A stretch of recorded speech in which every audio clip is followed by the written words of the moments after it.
All right, guys, we've done several ICF projects on the channel, and we've got another one in progress now. I'm going to take the time and kind of just do a general overview of the block, the process, how we go about it, and try to answer some of you guys' questions you've had in previous videos. So well, let's do it.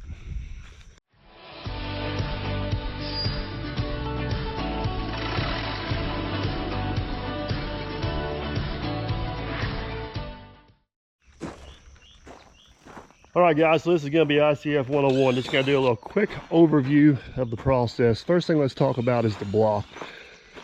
There are several different manufacturers of block: Nudura, Fox Block, Logic, Quadtech, Superform. I could go on and on. Honestly, at the end of the day, the finished poured product is pretty much the same. The difference is, to me, is how easy one block is to the other on the installer. We are a big fan of Nudura for multiple different reasons. One, the block comes folded down like this, so for shipping cost and storage on the job site, huge advantage. The other is it's one of the few forms, or the only form that I know of, a full form is 18 inches long. Most are 4 foot long. A Nudura form is 18 inches tall. Most are 16 inches tall, which, like on a 9-foot basement, that's one less time you have to go around there. Another thing we really like about them is Nudura actually snaps together. Got these little teeth here. Whenever we push one block on top of the other, they will lock together, keeps the block from floating. Now, there are some disadvantages. One of them is whenever you hinge this up, Nudura actually has a metal pin right here. And if you have to rip that block for a height, like right there in that area, it is really hard on blades, and it's a real pain in the butt to rip through that metal pin. Nudura's corners, I will have to say, I've poured them all, guys. I've poured them all, so I got experience. Nudura's corners are probably their weak link. They do hold up, but this is a prime example right here. This wall's already poured. If you don't have your slump of your concrete right, or you're not paying attention to where you're putting concrete in the wall, Nudura corners are bad about doing that number right there. And pushing a little bit as you get farther up the wall, you see that goes away. So every block has its nuances about what's good and bad about them, but hands down, overall, huge Nudura fan. Now, ICF in general, what's the point of it? One is this is more than a concrete form. If you haven't figured it out, ICF stands for insulated concrete form. So once this wall is poured, it does a couple things. One, it gives an ideal curing environment for this concrete. So if you pour a 4,000 PSI concrete in here in 72 days, it may test as high as 10 or 12,000 PSI. You can usually get away with a little bit narrow of a wall because that concrete will cure out so hard, and we'll put a little bit extra rebar in it. Two, you eliminate all thermal bridges, and this stays in place as your insulation. A 6-inch wall, this whole wall assembly will be an R44. Everywhere you see a squiggly line is a plastic stud. So after this wall's poured, that form stays in place, and this becomes your studding. They're every 8 inches.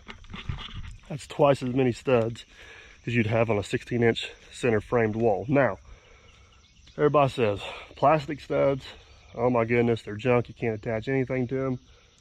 I'd never use a plastic stud. Well, I'm here to tell you, you guys don't know what you're talking about, because these plastic studs are some tough boogers. Now, there is a few tricks to them.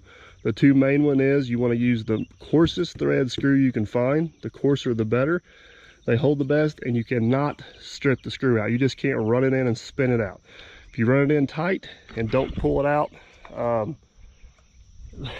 they hold incredibly well. We attach our braces to those plastic studs, and we pry, we pull, we push, you name it, and we only put one screw per course. I can only think of a handful of scenarios where I have pulled them screws out of that wall with a brace, and there's been a few times we've pulled so hard we've actually pulled the stud out of the wall, and the amount of force it takes to do that is incredible. There's just nothing there to talk about, because it's a mute conversation. Everybody just wants to go straight to a plastic stud, trying to blow a hole in as a weak point. It's not a weak point. It's just somebody that don't know what they're talking about, to be honest with you, or don't know how to use the product. if this was on the exterior of the house, you could also use this stud to, we just use regular roofing nails, drive them straight in there and hang vinyl siding right to that. You can take that siding, rip it off the house. I can guarantee you that nail will still be in the stud. That nail in that stud is not the weak connection. So from that point, we need to start stacking. And the process we use to go about it, Aaron's up there, man behind the scenes. Look at him working hard. So proud of you. So whenever you start stacking, what you want to do is you got to start in your corners and work to your center. We got a perfect example of this right here. This is what they call a common splice. I don't know if you can see that spacing between those two studs, but you see how close they are together? That's how you get any wall measurement imaginable. You can build this to any measurement on a plan. Start to that corner, you come to here. You start to that corner, you come to here. Now what you want to do is you'll put a splice on the bottom. You'll stack this whole wall up, and then you double check your measurement on the top and put a splice on the top. That's how you maintain that wall measurement all the way up. Now, if you get lucky, it comes out like this wall over here. You guys will notice there's no common splice on this wall, and this is what we call stack out on center. So the wall measurement worked out to where that block stacked out. Now, what am I talking about stacking out? Let me slide over here real quick, and I think I can give you an example of what I'm talking about. I got two scrap block here. Sometimes those blocks will interlock, but what will happen is the studs will not line up. So as you guys stack these blocks, if you look down that wall, see those studs down there? You want those studs to line up on top of each other, which lines up your stud out here. Now, if you end up with an oddball wall measurement, that block will push down on there. Come on now, let me find my spot here. That block will push down on there. But see how the studs are offset? That, my friends, is how you make a drywall hanger really mad. So that's why we do the common splice. Even though the spacing changes there, at least that stud is still straight up and down that wall. So once you get two courses stacked all the way around, at that point, you'll check all your measurements and make sure your walls are straight, and make sure you're square, make sure all your corners are. The reason why you got to put two courses on there is that second course locks everything together and holds that block and maintains that measurement. So once you got that second course on there, and you got that measurement maintained, then we foam our corners, and we just use, I think I got a can of it over here. Man, oh man, I lied to you guys. I'll find a can. We just use like a high expanding, like a big gap foam. It's nothing fancy. The stuff we do get is from our nudura supplier. It is a little bit better. It sticks a little bit better. But once you get the corners stuck, then you go back and straight line your walls, and then you foam the entire perimeter inside and out. We do not run any steel channel. We do not do anything else on the bottom. We just foam it down. And granted, I do understand that scenarios like this, a steel channel on the bottom may have helped us a little bit. 9 times out of 10, that usually don't end up mattering. And that's kind of a rarity there, because we actually started pumping in the corner, and the hose guy had some slurry from when the pump truck primed to hit that corner right there and did that. So a lot of things you got to pay attention to there, I guess. So once you get stacking, the next thing is, and this may be the most important part of this whole wall system, is the rebar. Let me grab a couple pieces of rebar and I'll show you what you need to do. See if I can demonstrate this the best I can. So the first thing you got to figure out when you put your rebar in there is you got these 4 options here and where you want to go. And you determine that by rebar is the tensile strength of concrete. Concrete is a compressive strength. So you need to put it on the side that's going to have the most tension on it. So if this is the outside of the wall, the dirt's going to be pushing that way. So we want to use these 2 holes here. So this is our bottom course. We'll slide that piece in. Just snaps down in there like that. Say we're moving right along. We'll stack our next block on there.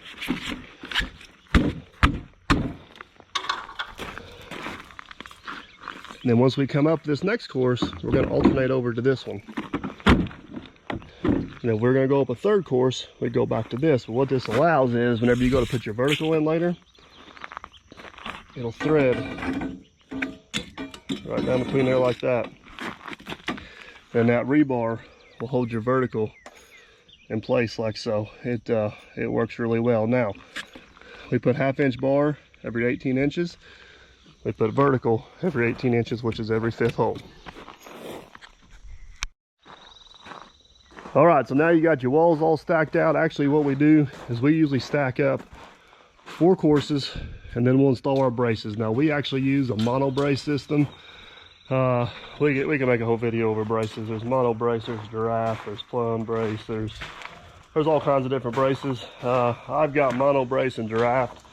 I like giraffe because they're more adjustable. I like mono brace because they're all one piece, and they're just, mono brace is kind of our go-to out of the two. Like I said, I can do a whole video on that. So on the braces, most manufacturers, including Nudura, recommend you put a brace every 6 foot, which is basically what we got spaced here.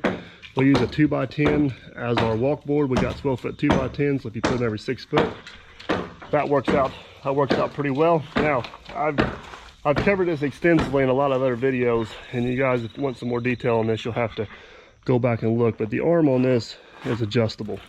And we stake it down to the ground with a rebar pin we built, a piece of 5/8 rebar with a washer on it. Drive that in the ground, hold that foot down tight. We'll stretch a string line on the top of the wall.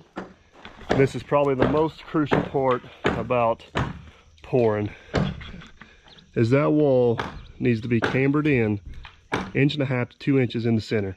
So if you look down the top of that wall, it needs to have a bow in it like that. The reason for that is these braces will push. They will push like crazy. They will not hardly pull anything. They just don't work as well that way. So what you want to do is you want that wall to come back and sit on that brace. And after you're done, we'll stretch a string all the way around the top, and then we'll push it out straight to that string.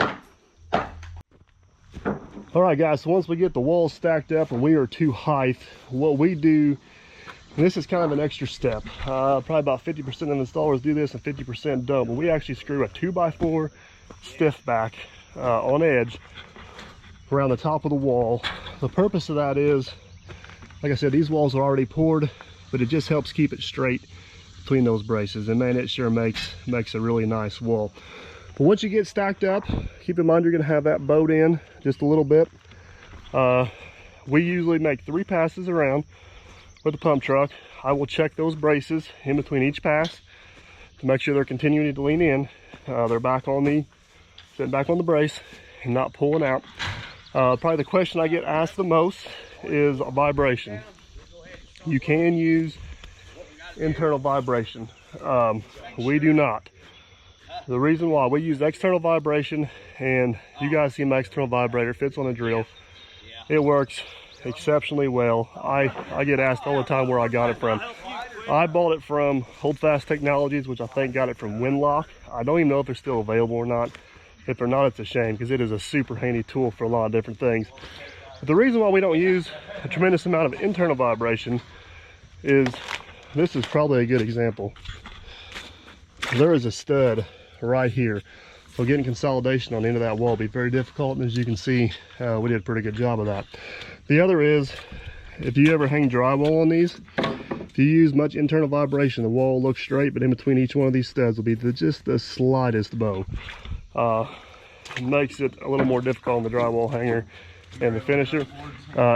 External vibration, you can pretty much eliminate all that, still get the consolidation you need in the wall, and not have any concerns about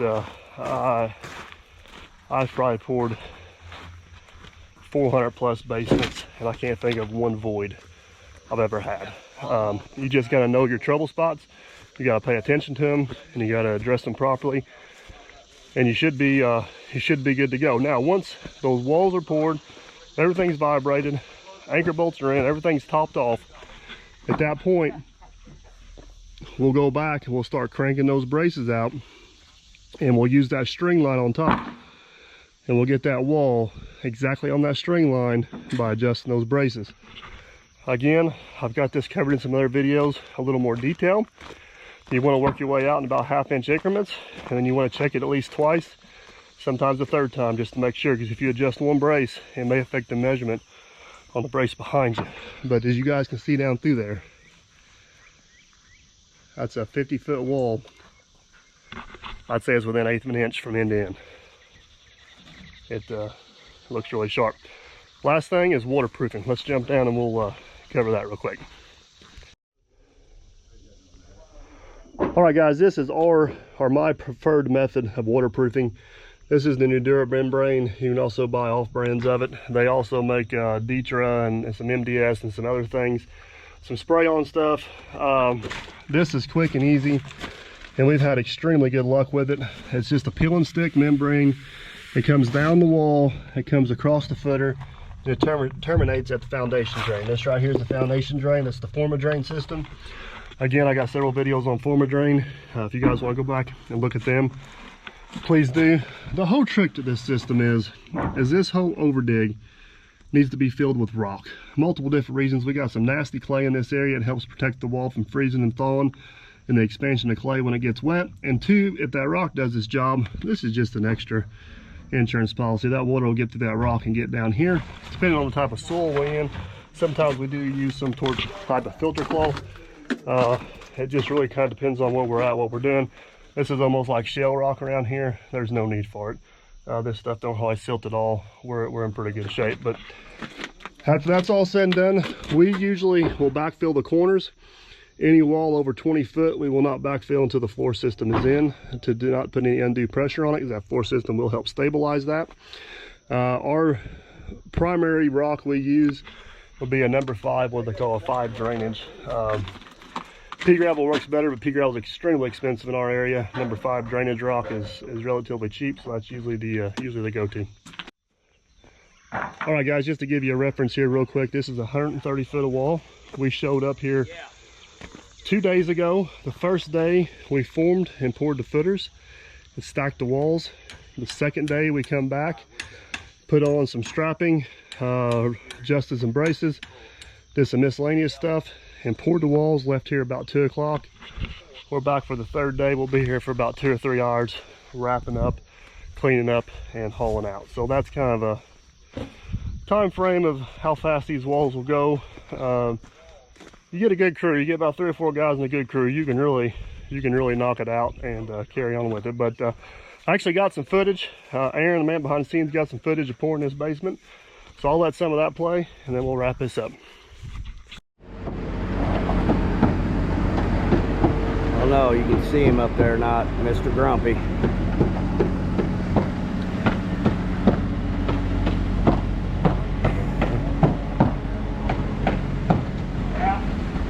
Main hose man made it back today. Thank God, because I had a feeling I was going to have to go up there. He showed up, so I went back to the camera. All right. The mine's busy at it up there. So that's the first truck down.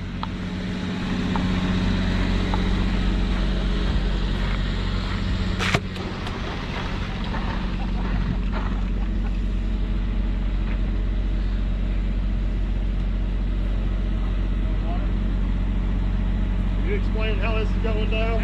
Yeah. Go over here. Oh, another thing that happened today. Can you guys smell that? That's gas. He put gas in our water cooler. Why, I don't know. You don't want water? All right, well, he don't want water because they smell like gas and they taste like gas.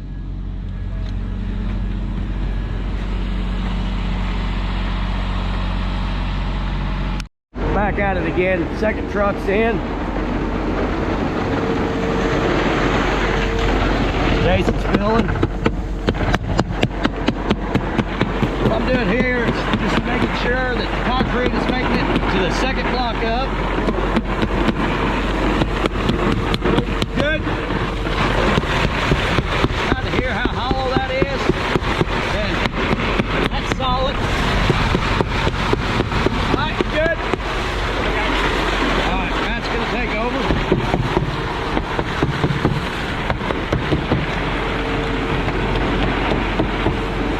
Then we've also got the wall vibrator that we can go through and vibrate it if we feel we need to. We'll have to do it up there on the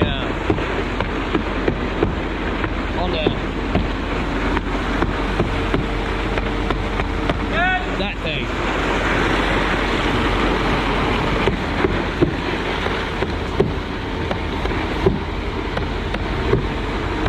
So that thing there, the beam pocket, we'll definitely have to vibrate, make sure plenty of concrete gets around that.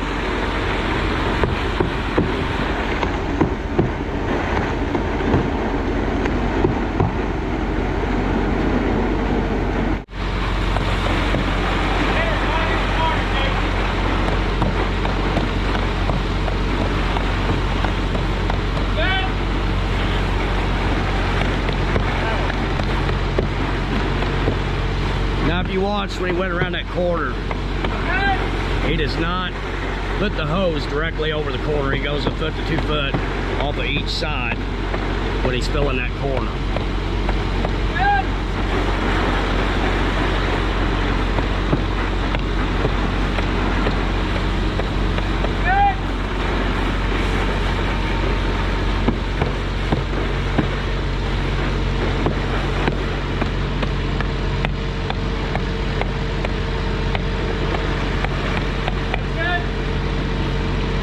So you can see the concrete stopping now. You kind of see it just barely spewing out. What he's going to do is he's going to go back over here where we started, and then we'll go 2 block high again. So that'll put us at 4 block high. There you can see Matt where he's vibrating that aim cap, making sure the concrete's worked in real good.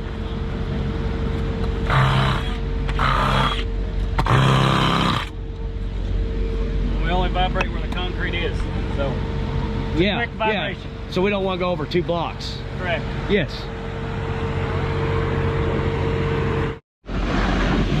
All right, we're starting up again. Once again, you can see how with the hose, he never starts all the way in the corner, stays off the end of the wall. And going in the corner, he'll stay off of the corner and then go around it. Beautiful. He did a great job there. There you can see him vibrating. You see that? I was working. They're glad to see that. Look at this. Look at this. You're starting to sweat. I know. Yeah.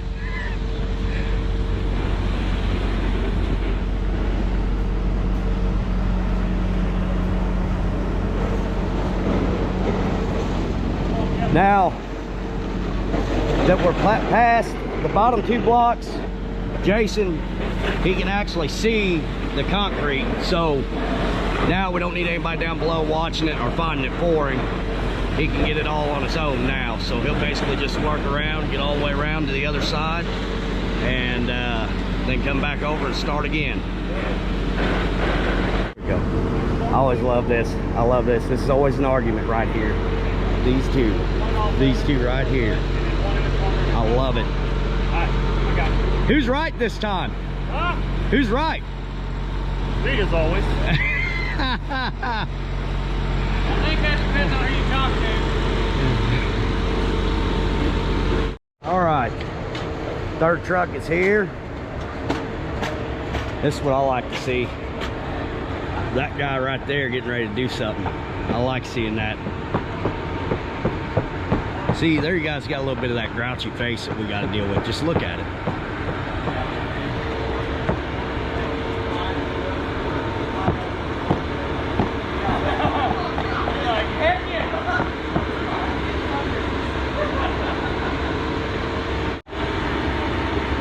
There's the homeowner. He's up there.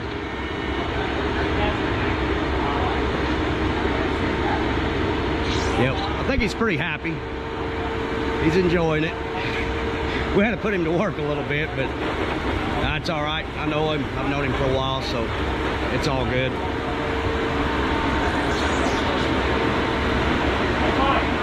He feels away from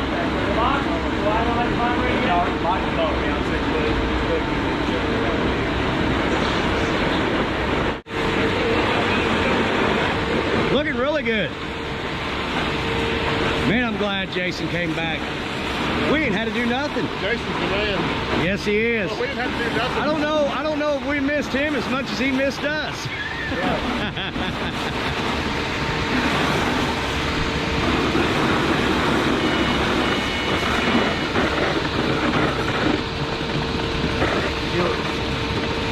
Pretty high right there. Right there, he was walking.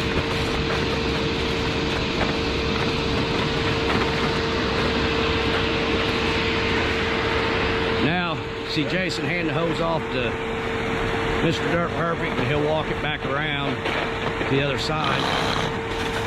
And we'll be starting our final pass. One thing I like is all this membrane's done all the way around the house. So when this is poured, we're done for the day. And I think, Mr. Dirt Perfect was talking about taking us all out to eat. Chris, you look good up there on your throne. Looking pretty good, isn't it? Looking pretty good, isn't it? It ain't no Rolex, but I think it'll pass for a Timex, or Timex, whatever it's called.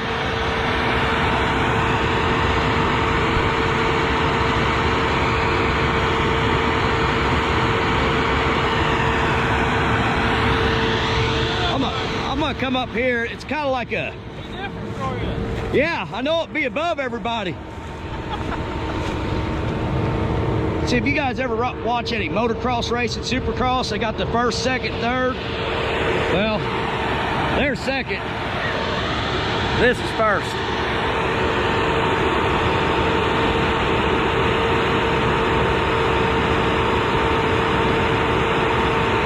Now you can see. You see Mr. Dirt Perfect. He's trawling it off now, so that's a good sign.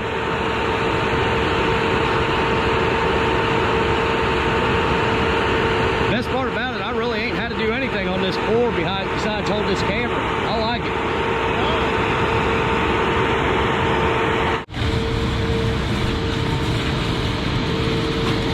Looking good, Mike, right like that. You're doing a great job. You're not sweating too much on that camera now, are you? No, I need to dry out a little bit. I just told him pretty well how thankful I am holding the camera. All right, you can kind of see how he's getting it nice and flush with the top. That's what I taught him. Oh, maybe I didn't. Maybe he taught me that.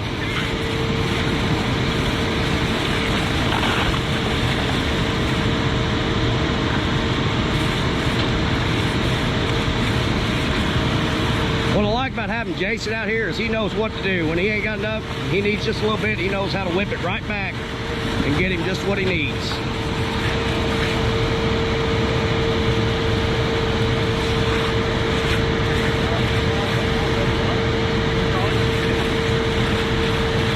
Hey, did Jason say I'm doing a heck of a job?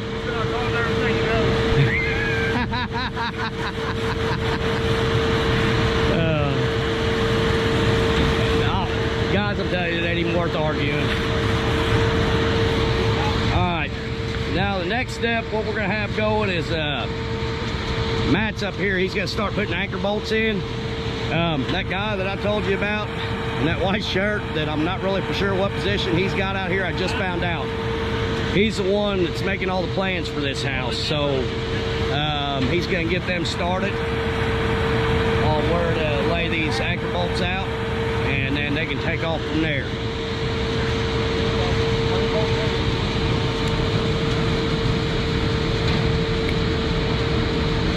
Make sure that's straight up and down. That's how I usually like them. That's the right height for you, Clinton? Keep it about an inch and a quarter from the thread. Inch and a quarter from the thread. Yeah, I'll sink the washer down about a quarter into the sill plate.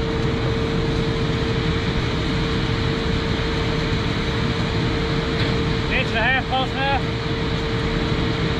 Are you serious? No, the thread's bottom. Here we go. I'd put an extra washer on it. Them extra washers are coming out of your pocket, not out of Chris's pocket. That's right.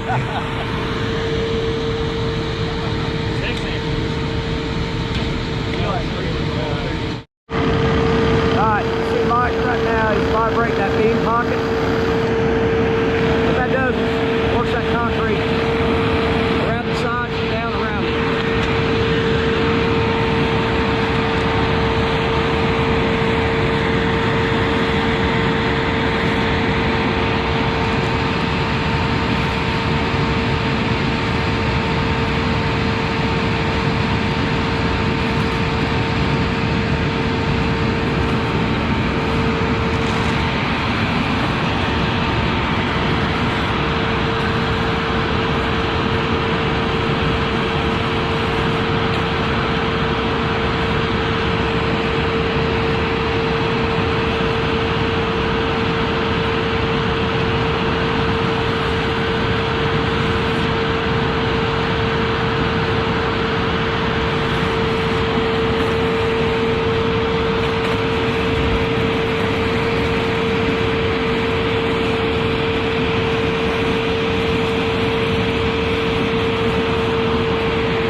Holding this camera. That ain't good.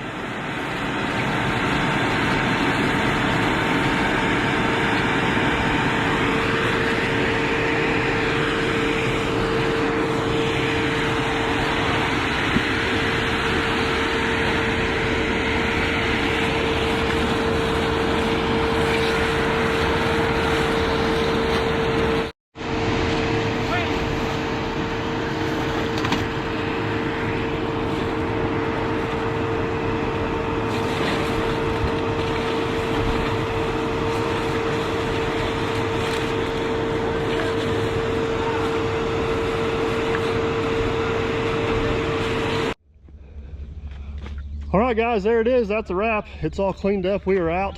Like I said, about 2.5 days on this one. Approximately 130 feet of wall. Crew is heading out. It is hot. And we're gonna move on to the next one. Hopefully I answered a few questions. Hope you guys enjoyed the video. Don't forget to like, subscribe, and comment. And as always, guys, we will catch you on the next one.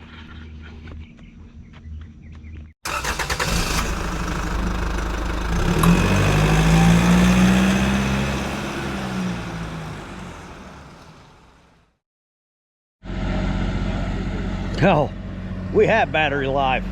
This camera, couldn't find it last night. It's kind of buried over here. Let me show you. Right there. That's where that camera's been all night, which I know it's right at dinner. But had the young kid out here with us, and he had to point something out to me. Mr. Dirt Perfect that never does no wrong. I don't know if you notice it, but there should be a cap here that you turn and it tightens up so gas don't spill out if you overfill it. But somebody lost it, and then turn around, the kid, trying to be nice, asks him where his gas cap's at. And what was your smart comment you had for Trevor? At the gas station. Free storage. They belong on the truck after you fill it up with gas. Free storage at the gas station, so I was going to use it. Oh. So when we go to pick my radiator up, you're gonna get... The joke's on them, because I lost weight, I got their gas going. Now you see what we got to work with every day. But I'm glad to see he's smiling. Fine. All morning he's been grouchy, wouldn't talk to us. You know, here's the interesting But then part. this guy shows up, and now he's all happy. So I don't know what's going on. What's that say about poplar trees? Huh? What's that say about you? Well, you can't fire me because I took over the management department, but you can kick me off the job. So I think that's what you're getting at. If they watch his My channel, replacement. and if not, they should. But the last basement we poured, we had this exact conversation right before we poured the walls. About the gas lid? About Michael being in a bad mood. Oh, yeah. Hey, the common theme is concrete. Finding out, you always show them the good side of you. I'm gonna have to start showing them the bad side of you, so they understand what we're working with. There's not enough content there.